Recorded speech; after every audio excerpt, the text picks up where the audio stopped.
What's up, everybody? Welcome to my channel. You Too Can Be Great. Now, I know I'm a little late. I sure am a little late in this because of my voice. I lost my voice, but I saw this and I made a note in my head that I will talk about this even though it's been late and time has passed by. Because she who shall not be named is now speaking, and the behavior she's exhibiting, even though she's a child, she's only 16 years old, that little girl still has mother's milk on her breath, but she want to go out there on freaking Instagram and everything under the social media and act like she grown. So I'm going to give you a lesson because you need to quit acting like you're grown. Since your parents don't want to teach you right, since you're running your mouth heifer, I'm going to tell you what's the problem, what you're doing.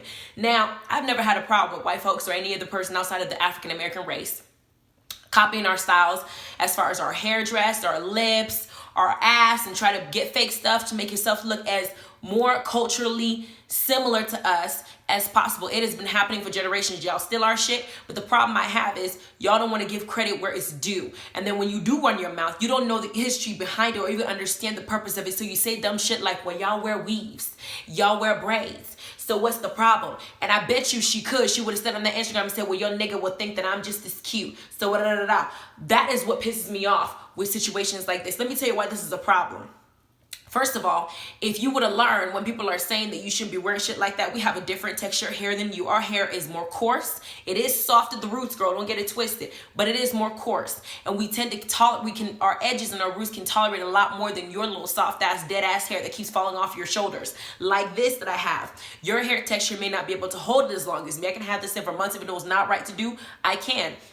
On top of that, this is considered a protective hairstyle. And it's not necessarily when people say, oh, it's a protective hairstyle to braid your hair, they're only thinking about it growing or about the roots or the edges.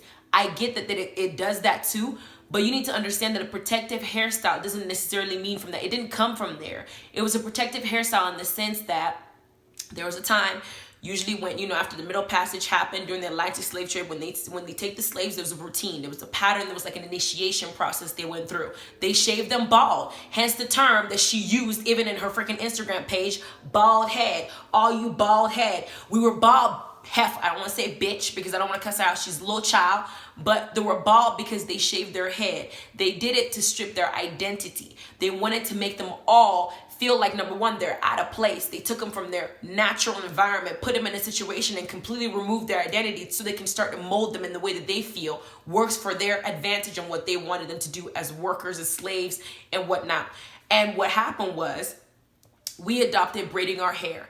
If we can't wear our hair into an afro, if we can't have dreadlocks, if we can't do our natural hairstyles like we normally would, we got to find other ways to adapt. Hence the braids. But the braids weren't necessarily just done for adaptation.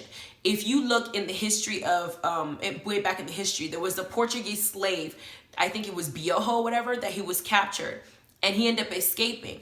But what he did was, he was a genius in his own right. He decided that he was going to use braids and use the designs and the patterns that we do on our hair to create maps. And these maps were supposed to guide people from former slaves into freedom from one location to another by reading the patterns in the hairstyle that they created. And they even went so far to even braid seeds into the braids. That way when they got to their destination, they can take out those seeds, plant, and be able to survive. There is history behind the idea of braids. So when all you people want to copy not only the rap music, country music, our clothes, our hair, our shoes, the lips, the butt, everything that makes us who we are and identifies us, you need to say things like, instead of running your mouth and saying, well, you put weaves in your hair, y'all straighten your hair. First of all, every race and every culture has the ability to straighten their hair. Not every race can curl their hair back up into the tight curls that a lot of us have, it's different. Our hair texture is very different, but straight hair is something that was ingrained into our brain to make us feel like our natural self is not beautiful. Even now in 2019, a grown man with dreadlocks, black, can walk into a corporate building trying to apply to be a CEO or COO of some major company, and they'll tell him, I'm so sorry, sir, we can't hire you because, your look is just too, it's too urban. It's too, the culture is too direct. It's too, it's tailored not for what our company wants to portray to the public. So we don't think that you're a good fit for this company. But then you got somebody else named Brian come in with dreadlocks and they'll say, oh, it's so fresh, it's unique. You're bringing something new to the company. You're bringing something fresh. People would identify because you're bringing this new idea to us. That's the type of issue that we have. So when you choose to braid your hair like Kim Kardashian and some of these other stars that want to braid their hair, you can. But instead of fixing your mouth and getting on the defensive and running your mouth and saying, well, I look good, I look better than you, and I bet your man would think so too, you little girl, get some education, because high schools don't do nothing for people nowadays, and understand that instead of responding that way, you can say something like, since your parents don't want to teach you right, you can answer it by saying, I'm a rapper, and that is an African-American style of music. I love African-American culture. I always have since I was a kid. And one of the things I love about the culture is the hairstyles that they do. And I wanted to do the hairstyle not because I wanted to be black, but because I really like the way it looks and I wanted to try it out. If I offend somebody, I'm sorry, but I did this because I appreciate what you guys have created over the years and I just wanted a piece of it. Respond in that regard. Give credit where it's due, because there's a history behind everything that makes us who we are. Because even till today, we're still not accepted for the way that we look. Even though we have people who take butt shots, who do lip shots, who do, snatch their curves to make themselves look more curvier, who would do the extra stuff and try to do all this excess behavior to adapt to us. But when somebody like us, who looks exactly like us, comes out, there's something wrong with us, make us feel bad for who we are. And another example, if y'all don't know about what's called the Tignon laws, a lot of people don't know about it. It was in New Orleans in the 1700s, the Tignon laws. People don't know that the head wrap, the head wrap I had in one of my videos that I didn't do so well, but it's the head wrap, different colors, different design. There's something associated with the Tignon laws. The Creole biracial African-American women during that time in New Orleans, they're beautiful, they were attractive. And apparently all the white American men, French, English, everything used to, even though they were married, as usual, they took an attraction to these biracial women and their hair and who they are, who they were as a people, black, everything about them.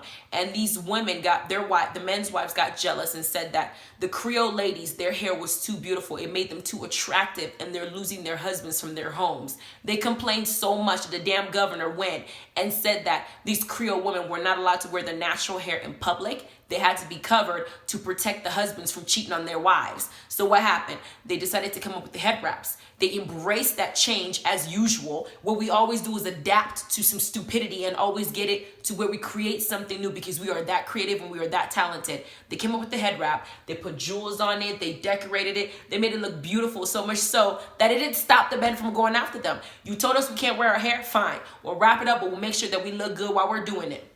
So when it comes to our hair, there is a historical aspect behind it. Either we're told that you're too nappy head, your hair is not good hair, your edges are slick, the whole bald headed heifer thing, all stems from one place. So if you're going to do something that is akin to who we are as a people, and you're going to try to do something that is our culture that's technically not yours, you can at least respect it enough to say, I appreciate it, I like it so much that I wanted to try it. Don't go and run your mouth and say something dumb like you doing right now, heifer, because you as an American rapper, you're rapping, but you're also doing that. That's also something that is a different culture than your own. You're taking it from a culture, a genre that was created by our people, and you're over here running your mouth to people. That is not how you respond. I understand that you a child, so I'm gonna educate you without cussing you out. So get it right and learn to articulate yourself in a way that's not disrespectful and show credit where it's due. You didn't come up with that braids by yourself, heifer. You saw it from other people who look like us doing it. You liked it and you wanted to emulate it or you wanted to copy it. And when you do, you also wanted to say thank you. I saw this on this person. I thought it was nice. I want to do it to myself. Now,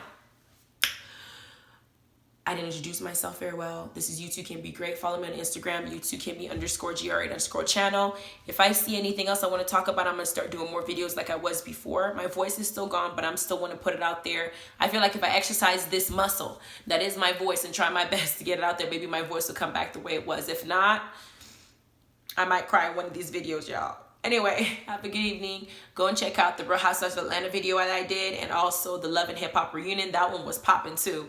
You guys have a good evening. Bye.